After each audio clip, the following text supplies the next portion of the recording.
Good morning everyone. My name is Vijay Gupta and you're watching biology classes. So welcome to all of you in this lecture of biology. Students, today I will tell you about a very important topic, that is structure of human ovaries. In my previous videos, I described about the female reproductive system. At that time, I told you that in our female reproductive system, one pair of ovaries are the main reproductive organs. So in this lecture, I will tell you about both the ovaries in very detailed way, about the morphology of the ovary, means the external structure, about the internal structure or the anatomy of the ovary, and about the functions, and also which are the hormones secreted by the ovary. So in this video, all the details about the ovary will be provided to you. So let's start the video. First of all, what about the position of the ovary?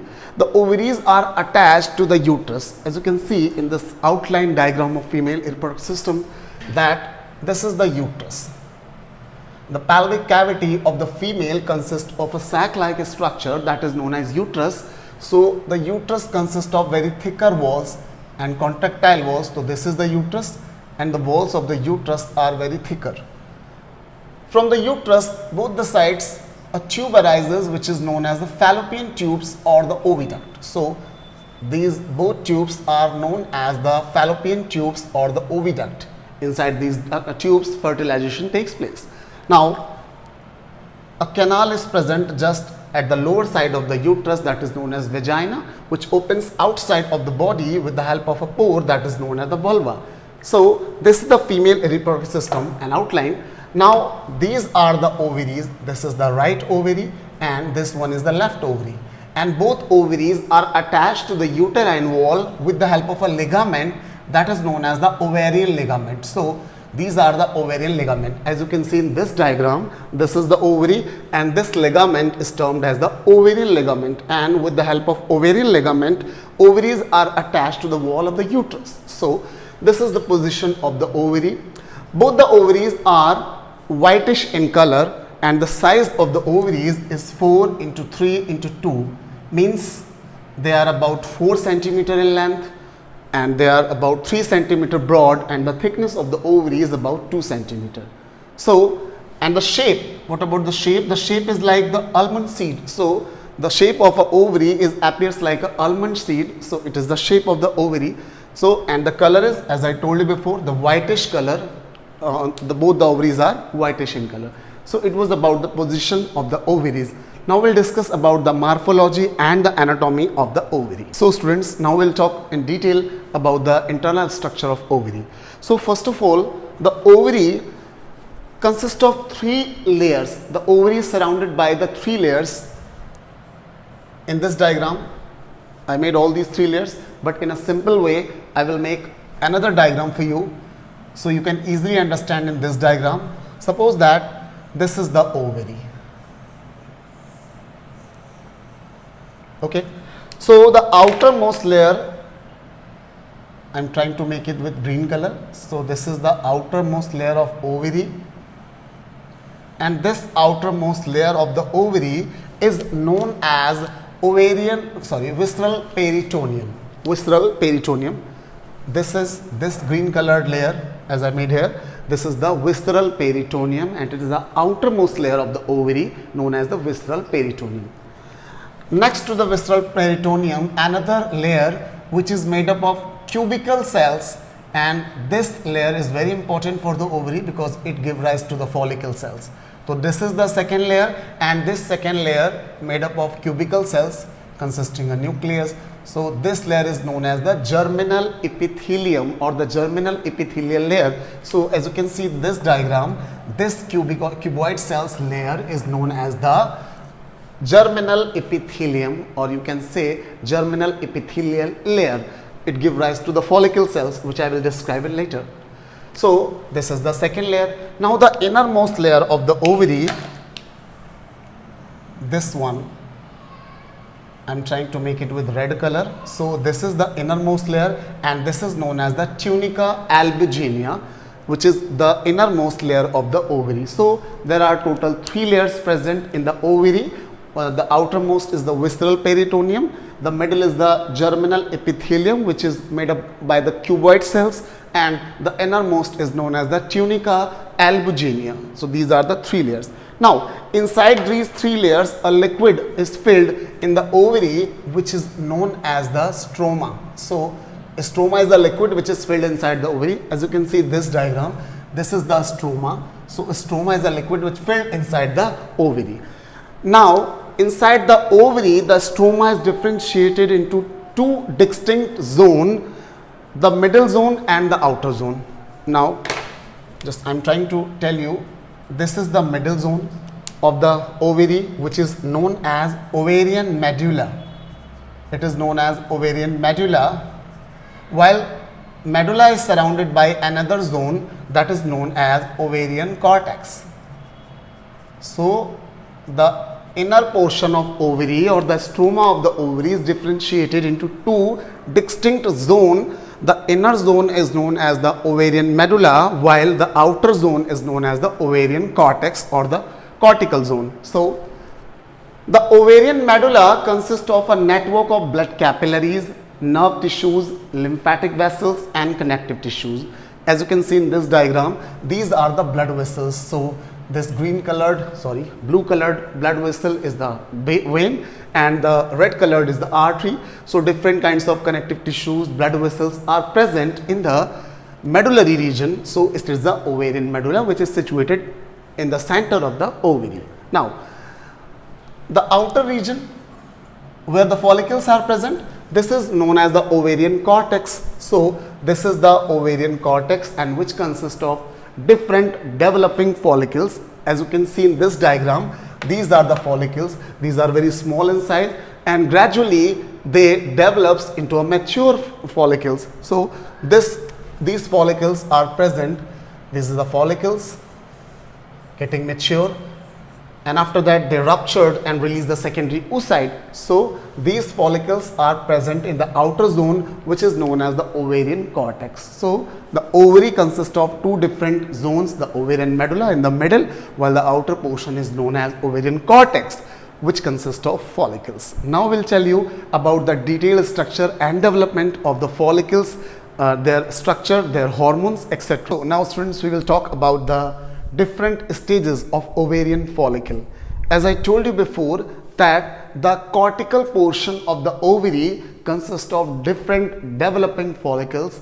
As you can see in this diagram, these are the primordial follicles, then they converted into the primary follicles, from primary to secondary, then tertiary follicle, and finally they get matured in the mature Graafian follicle, and this Graafian follicle ruptured and release the secondary oocyte. So these are the different stages in the development of follicles. I will tell you one by one in a detailed way and with try to help with a simple diagram. So this is the primary oocyte. Primary oocyte. What is the meaning of oocyte? Oocyte is a stage actually which is present in the oogenesis. Oogenesis or the formation of ovum inside the ovary of female is a phenomenon. So in the process of oogenesis, the primary oocyte is formed. So this is the primary oocyte and it is surrounded by the follicle cells. Now what about the follicle cells? The germinal epithelium layer of the ovary give rise to follicle cells, and these follicle cells surrounds the primary oocyte, and the complete structure is known as the primordial follicle. Now this centered yellow colored structure is known as the primary oocyte, which is surrounded by the flat follicle cells which are formed by the germinal epithelial, and this complete structure is known as the primordial cell. So this is the primordial follicle. Primordial follicle. Primordial follicle, which consists of primary oocyte in the center. It is the primary oocyte in the center, while the follicle cells surrounds the primary oocyte, and these follicle cells are flattened. Now this structure is known as primordial follicle. After some time, the cells of the primordial follicle, means the follicular cells, becomes enlarged and columnar in shape, and now it is known as the primary follicle, as you can see in this diagram. So this is the primary oocyte, These are the cells which are enlarged and columnar in shape now, and the whole structure is known as the primary follicle, or you can say it is the early primary follicle. So it is the early primary follicle. Now these cells are also follicle cells, but in this condition the follicle cells are flat, while in this condition the follicle cells are enlarged and columnar in shape. After some time, the multiplication or the proliferation of these cells takes place. Proliferation means the cell division of the follicular cells. So as the result, multiples of layers of follicle cells are formed around the primary oocyte. So this is the primary oocyte, and it is surrounded by the multiple layers of the cells which are made by the cell division or the proliferation. And this structure is known as the late primary follicle. It is the late primary follicle. So both are the primary follicle, but there is a single layer, and these are the multiple layers, and the cells of the multiple layers are known as the granulosa cells. Granulosa cells. So the cells are known as the granulosa cells, and the whole layer is known as the membranous granulosa. Membranous granulosa. The entire portion is known as the membranous granulosa, while a single cell is known as the granulosa cell, and the whole structure is known as the late primary follicle. So as you can see, these are the primordial follicles. When the follicle cells are flattened, when the follicle cells are columnar and a single layer, then it is the early primary follicle. And next to this, when the multiples of layers of follicular cells are formed, then it is known as the late primary follicle, and the cells are known as the granulosa cells. As I mentioned here, these are the granulosa cells. Now this primary follicle converted into secondary follicle. How it will convert in the secondary follicle? There is a few space developed in the granulosa cells. As you can see, these are the spaces which I made with green color. So these are the spaces developed between the granulosa cells, and the whole structure is known as the secondary oocyte. So I'll make this one is the primary oocyte again, and these are the granulosa cells, and a few space, this one, and this 2 to 3 spaces are developed, and these cells are the granulosa cells, and the complete structure is known as the secondary follicle. So it is the secondary follicle. In the center, the primary oocyte is present. These are the spaces, and the whole structure is known as the secondary follicle. Now this secondary follicle converted into the tertiary follicle. How it converted into the tertiary follicle? All these spaces are fused together and to form a sac-like cavity inside the follicle. The whole cavity is known as the antrum, and the entire structure is known as the tertiary follicle. So in this diagram, in the center, there is a primary oocyte which is surrounded by the granulosa cells, and a large cavity is formed inside the follicle. This cavity is known as the antrum. Okay, this is the primary oocyte, this is the antrum, and inside the antrum a liquid is filled that is known as liquor folliculi. So it is the liquor folliculi. Another thing, these are the granulosa cells. Actually, the follicular cells are also known as the granulosa cells. When they are single layered, then they are called follicular cell, and when they are multiple layers, then it is known as the granulosa cells. So the portion of granulosa cells which attach to the secondary oocyte, primary oocyte, the portion of granulosa cells which attach to the primary oocyte is known as the cumulus cells or the cumulus mass. It is the cumulus mass. With the help of cumulus mass, it will release from the ovary. So it is a cumulus mass. As I mentioned here in this diagram, this is the cumulus mass. So this is the cumulus mass. and the whole structure is known as tertiary follicle. So this is the tertiary follicle. Now inside the tertiary follicle, in the center there is a primary oocyte which is surrounded by the a cavity. This is known as antrum. Inside the antrum a liquid is filled, that is the liquor folliculi, and the portion of granulosa cells which attach to the second primary oocyte is known as the cumulus mass, and the whole structure is known as the tertiary follicle.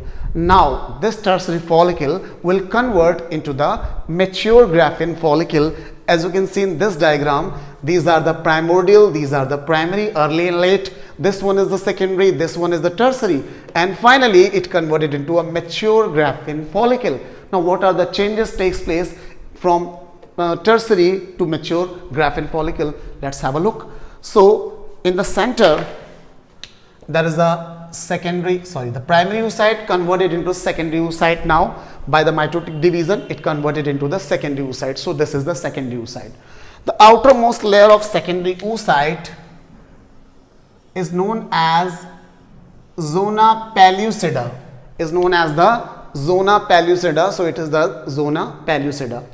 Now after zona pellucida another layer is present, that is known as corona radiata. So the secondary oocyte, it is the zona pellucida which I made with the sky blue color. Another red colored layer is the corona radiata. So actually corona radiata is the innermost layer of cumulus mass. So this is the cumulus mass and this is the innermost layer of cumulus mass known as the corona radiata. Now this cavity is known as antrum. Inside the antrum liquor follicle is filled, and this is the complete Graafian follicle. These are the cells.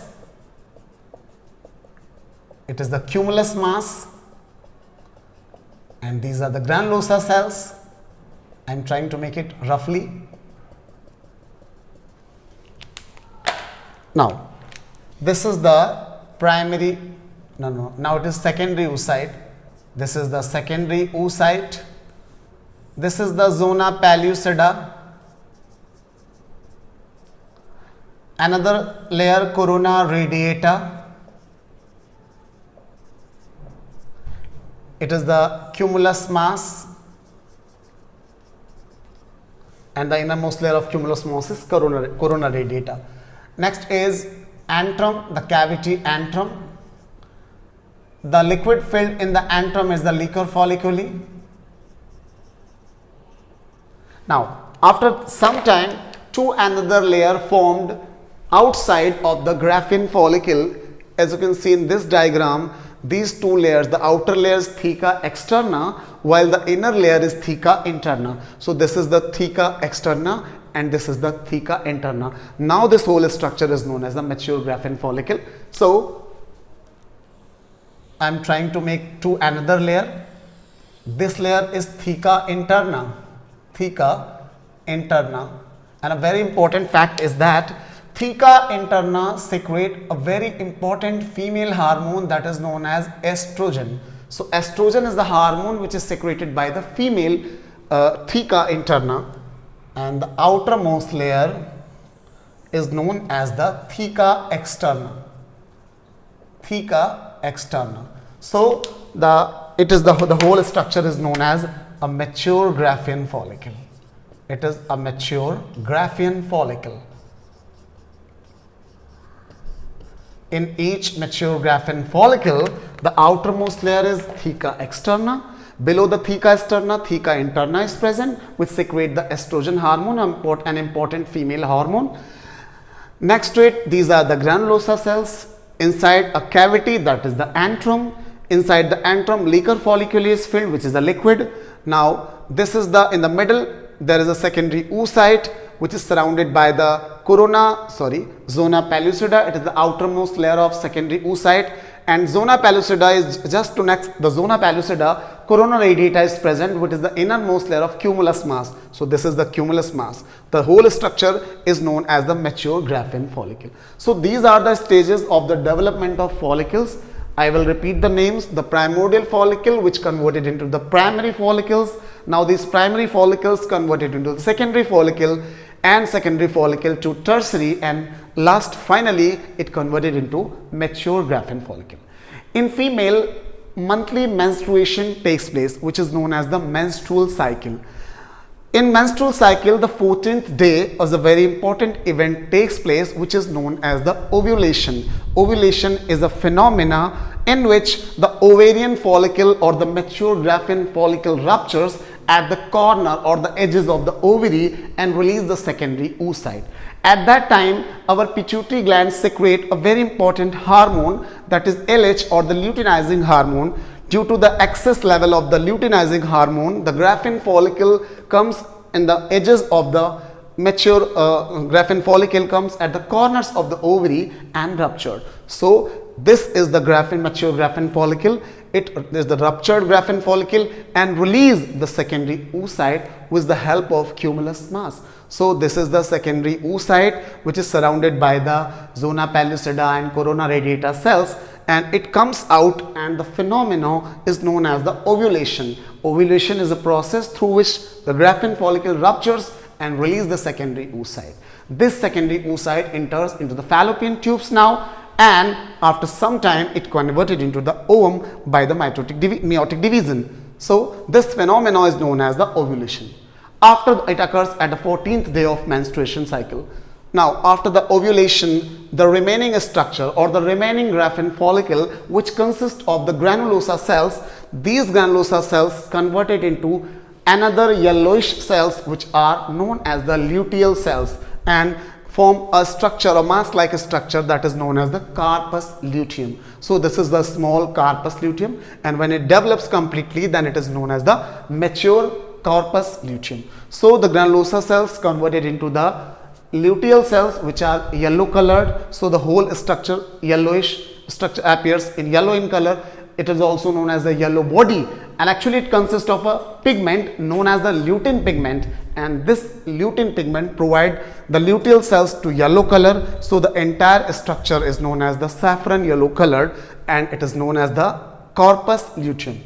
The corpus luteum secrete a very important female hormones, which are progesterone, estrogen and relaxin, and these are responsible for the various function of female reproductive system. So this is the corpus luteum.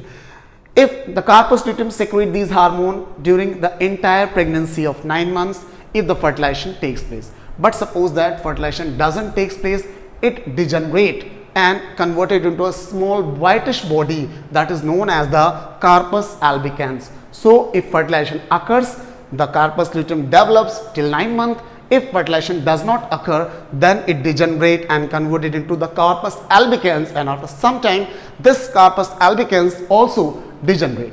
So it was all about the ovarian cycle, or you can see the development of follicles, their rupture, the ovulation and the corpus luteum. I hope all the things are very clear to you.